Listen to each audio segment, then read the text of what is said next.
Good morning and welcome back to the TueZday Garage. This week we will not be doing too much in the garage because it's spring break for my kids. I'm taking a spot of vacation. My parents are actually visiting in town. It's their first time in Hawaii, so we're doing some touristy stuff. Now that the Green Z is out of the shop, it's a great opportunity for me to catch up on my own vehicles because what do they say? A mechanic's worst running car is his own. We've been spending a lot of time and attention on the Project Z and not really too much time on my wife's hoopty, so we need to show that some love, and that's what I've been doing. In the meantime, I have ordered new Tomei cams, cam gears, a Tomei timing belt, and the Mines baffles for the valve covers. So when we take those off to powder coating, we can put in the new Mines baffling and it should be freaking amazing. Still got the driving video that'll be coming up in the next couple of weeks, just need to put that together. But in the meantime, some of you guys asked about wanting a little bit more information or just getting a little bit more insight into the Haltech ECU. So I dug back into episode 16, which was our first start video, got the entire phone conversation with Tom from Custom Import Arts. It's a little bit spotty, it's a little bit jumbled. I started and stopped the recording from time to time, but I'm gonna put that together. It's about 15 minutes,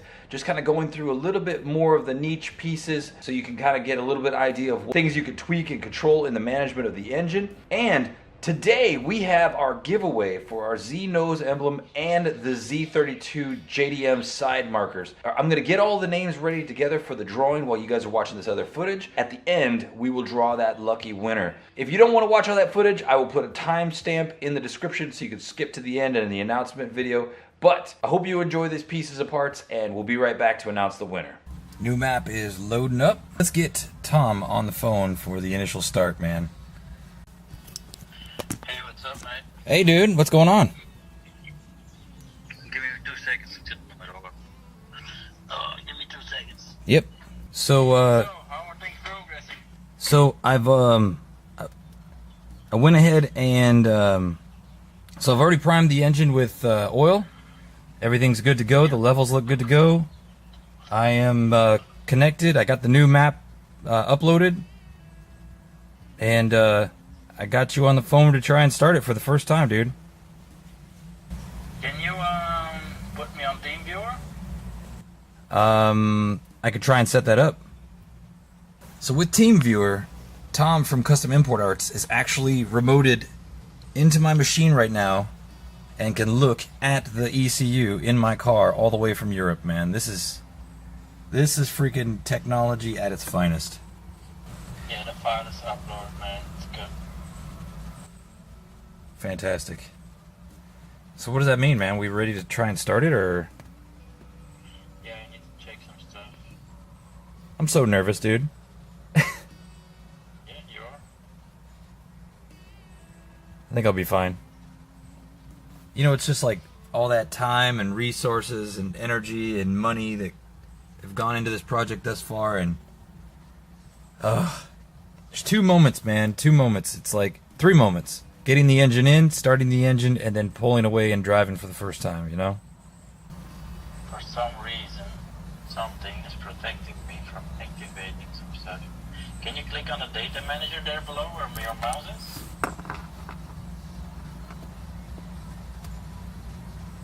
Yeah, good. Why is it not allowing me? You must have some security setup there. Yeah, click on that one. On which one? Record. Why is it not letting me do that? It could be the virus software on my computer. So if I had Wi-Fi in the car, I could be driving down the street and you could be like, as if you were riding along with me. Yes, some people do it with the mobile phone connection. It's really, really, really good. That's amazing. For the stock injectors, here you have the fuel map. So when the car runs rich or lean, you will in idle. You'll best select the side like this or like this. Here, where you enrichen it. The higher the number, the richer it gets. The lower the number, the leaner it will get. Data in here came from injection map, so it's possible that it's running extremely rich in this area where there is boost and high RPM, which you won't be seeing anytime soon, as I think you're not going to drive it soon. Yeah. Second map in the fuel setup is the AFR map. Why? This is important. It's because when we're running in closed loop mode with the wideband sensor, this will be the number of air-fuel ratio that will be the target. So the ECU will try to target that value of AFR when you're running. It's a map I installed. It's quite a safe map. It's not taking any risks. You see on top it's running quite rich. And in the cruising area it's running stoichiometric 14.7. Nice. A bit of torque here. Second map is your injection dead times. Your injection dead times, every injector brand and type has a different latency on it, opening times, and your battery voltage offsets are quite important. This is just the offset for a stock 440cc. We might have to drop it a little bit when it is out of line, but usually these are the numbers we use for the 440cc's.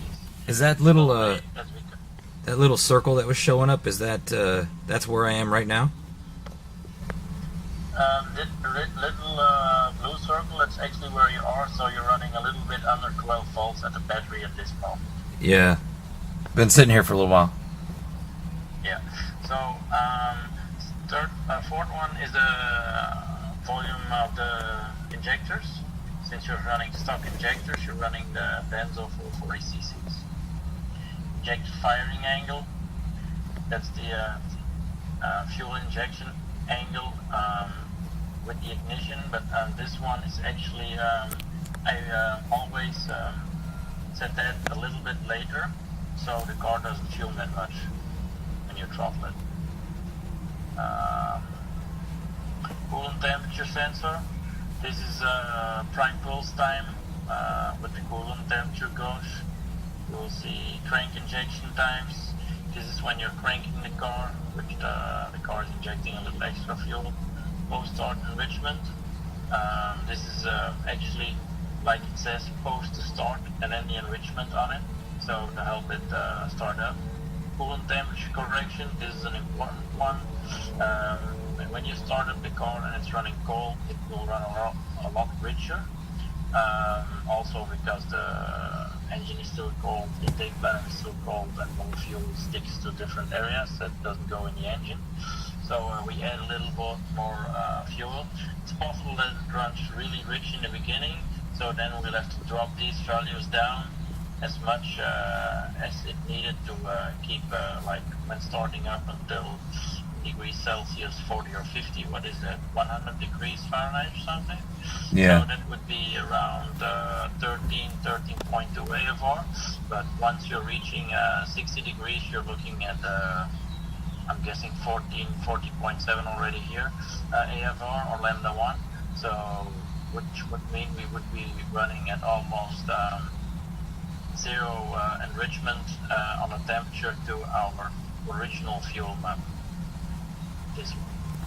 So whatever happens in the correction maps is added or lowered from the original base map. Nice. Air temperature correction, like it says, it just as the car runs too hot, it will add fuel. Here we just run zero, which means there's no computing on the original base map. Map correction, it's pretty interrupting here. It's pretty simple. I'm explaining it because there is more going on. Because what is in the base map is always a calculation from different values in the ECU. But simplified, it's what I'm explaining here. Yeah. Map correction. This would be the correction on a different boost level. So if you wanted to run a little bit more richer on the original base map with a certain amount of boost, you can add that here or lower that here. Injector trim, you will see something special.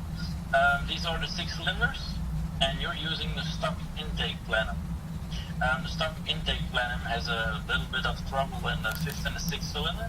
You might have seen that. The 6th runner is completely alone in the back. Yeah. And the intake tank just stops on the 5th cylinder, and then one runner goes to the 6th cylinder.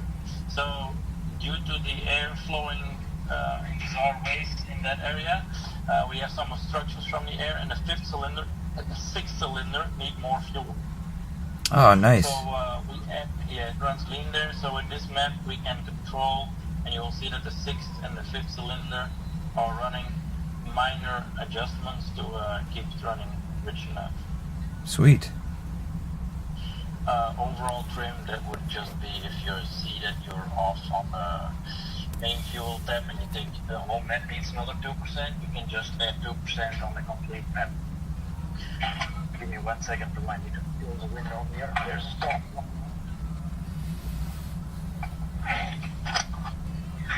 Yep, back. Then we go to the ignition map. This is a map I've installed. Is a very, very safe map.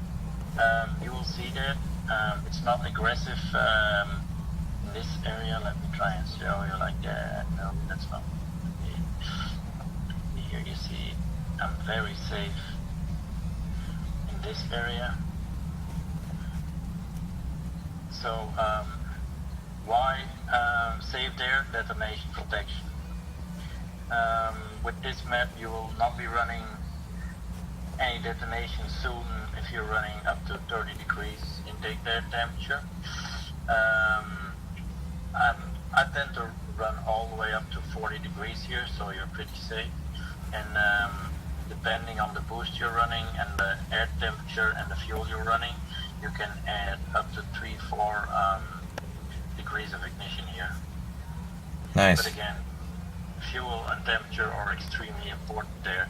That's why it's really needed to have an intake air temperature that's good enough to get the fastest results to the ECU.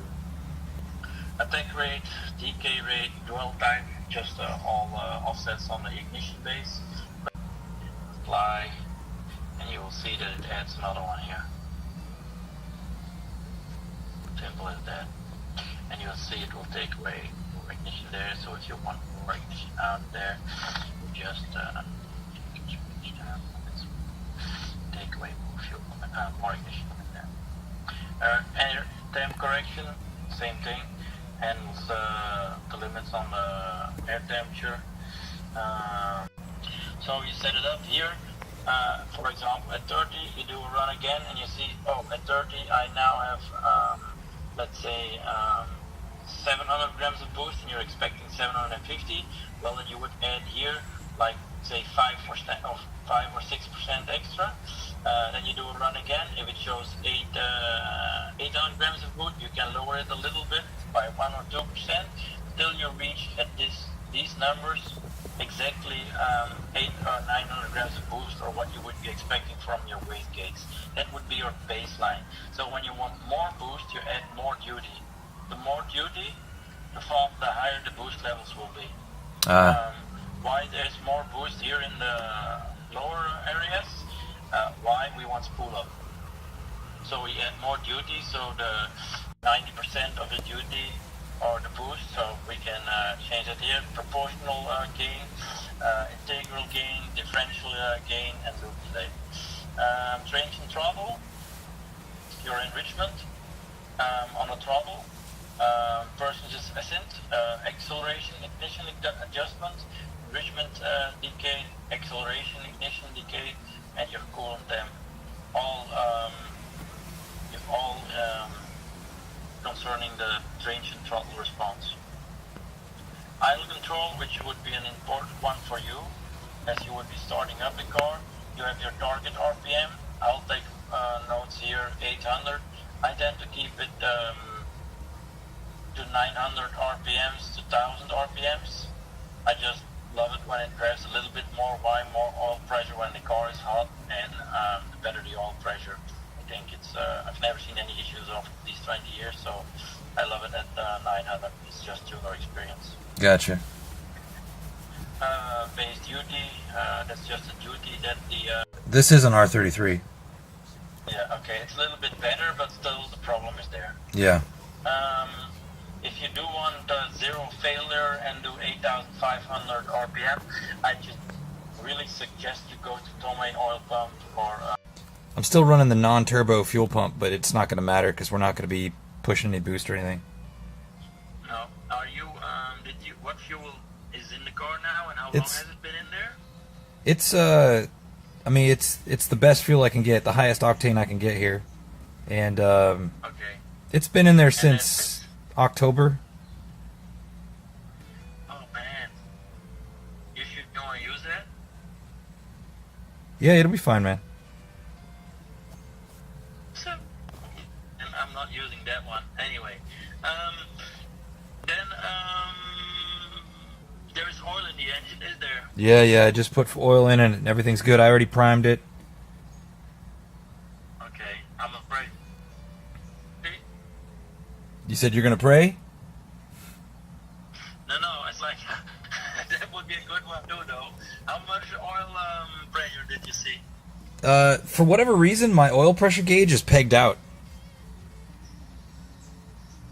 Explain that again? So Tom checked out the ECU. Everything looks good. Learned a lot. Hopefully you guys can pick up on some of that. I'm probably going to edit it a lot for the vlog, but I might just put the raw conversation file up too, just so you guys can learn something more about all the settings and stuff. But as a piece of insurance, just to absolutely be certain that oil is going all the way through the engine, he has recommended that I check a certain hose out. So the oil line right there that goes from the rear turbo back into the pan, he wants me to take that tube off and just ensure there's actually oil in there. And he says that is one of the last points of the engine to actually get lubricated. And if there's oil in that tube, Then our pump is 100% good to go, and we're going to call him back. All right, man. I have double, triple, quadruple checked everything. I have troubleshot the mess out of this, and all I'm doing is building doubt in my mind. And I have no doubt in my work. I trust my work. Even though I'm not seeing what I'm being told I should see, I trust my work. And every indication that I've got so far, everything's good to go. So let's start the engine.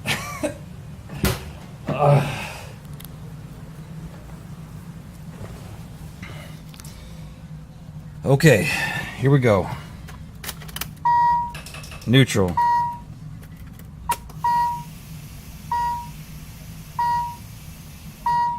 First start.